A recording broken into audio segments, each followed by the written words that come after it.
السلام علیکم ګرانو دوستانو. نن به زه تاسو ته د کرکټ په هکله باندې یو څو تازه او ډیر مهم خبرونه درکړم. خاص کر زه به تاسو ته ووایم چې افغانستان بنګلادیش سره یو ځل بیا که خیري لوبې ترسره کړي. بل به زه تاسو ته د افغانستان رشید خان په هکله باندې یو خبر درکړم چې رشید خان نوې مرکه کې د افغانستان ملي ټیم په هکله باندې څه ویلي دي. او دې نه علاوه به زه تاسو ته ووایم چې د افغانستان دغه ټیم چې کوم د دغه هم که خیر نن افغانستان ته راورسېدل. ویډیو تر اخره پورې وګورئ، په هر څه به تاسو پوهیږئ. نو راځم اول زه تاسو ته وایم چې د افغانستان چیرمن ویرایس اشرف چې کوم د بنګلادیش کرکټ بورډ چیرمن سره کتنه کړې ده، ورته دا ویلي دي چې موږ غواړو تاسو سره نورې لوبې هم ترسره کړو. میرویس اشرف ورته دا خبره هم کړې ده چې نه تنها د افغانستان ملي ټیم بلکې موږ غواړو د افغانستان A ټیم او د افغانستان 19 کلن ټیم هم د تاسو یعنی بنګلادیش سره مسلسل ډول باندې لوبې ترسره کړو. د افغانستان کرکټ بورډ بیا دغه خبر ورکړی ده چې موږ موافقې ته رسېدلي دي او بنګلادیش موږ سره منلې ده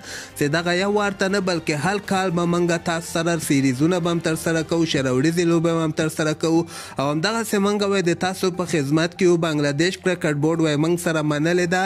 او نه تنها د بنګلادیش کرکټ بورډ بلکې موږ د پاکستان کرکټ بورډ، سریلانکا کرکټ بورډ، ویسټ انډیز کرکټ بورډ سره هم خبرې روانې کړې دي او که خیر ډېر زر به موږ افغانستان ته نور سیریزونه برابر کړو. بل به زه تاسو ته د افغانستان دغه ملي ټیم چې کوم د دغه کې بعضې لوبغاړي نن افغانستان ته راورسېدل چې په دغه کې عظمت الله عمرزی و، فضل حق فاروقي و، درویش رسولي و، ظهیر خان پښتین و، فرید ملک و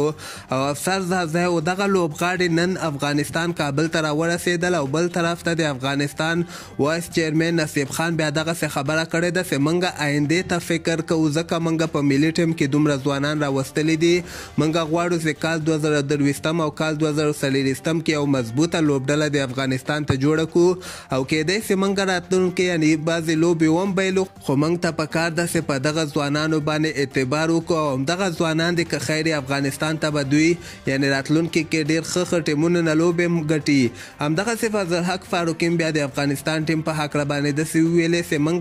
یعنې ډېر سفر وکړ، اول هم نیدرلینډ سره لوبې وکړې، نیدرلینډ هم 3 واړه لوبې وګټلې او بل طرف ته بنګلادیش کې یعنې د ما لپاره دغه سیریزونه ډېر ښه ول. بنګلادیش کې هم ډېر ښه وځلېدم او زه به پوره کوشش کوم چې د افغانستان راتلونکو لوبو کې هم همدغسې ښه وځلېږم.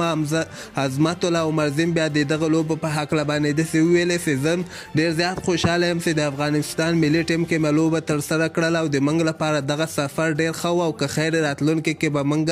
نورې لوبې هم افغانستان ته ګټو. دې نه علاوه به زه تاسو ته د افغانستان رشید خان په هکله باندې یو خبر درکړم. رشید خان خپله نوې مرکه کې دا خبره واضحه کړې ده چې زه اوس کوم مقام ته رسېدلی یم دغه د افغانستان په وجه باندې رسېدلی یم او د ما لپاره ټول نه زیات مهم چې کوم دغه د افغانستان ملي ټیم ده هغه افغانستان ده. دی وایي چې د افغانستان لوبې کله هم زه به ورته هر شی پرېږدم او د افغانستان لپاره به لوبه ترسره کړم ځکه ماته چې کوم عزت اوس کوم مقام یا کوم عزت چې د ما خلک کوي دغه ټول د افغانستان په وجه باندې ده او هر شي نه ماته مهم چې کوم دغه د افغانستان ملي ټیم ده او که خیر راتلونکي کې به زه افغانستان ته که خیر ښه بولنګ به هم ترسره کوم او هر چیرته چې یم هغه ځای به ورته پرېږدم او افغانستان ملي ټیم سره به یو ځای کېږم. یعنې د خبرو مطلب د رشید خان دغه و چې نه تنها ماته IPL مهمه ده یا بګ بیش لیګ مهمه ده، یعنې زه ورته IPL هم پرېښودی سمه، بګ بیش لیګ هم ورته پرېښودلی سمه،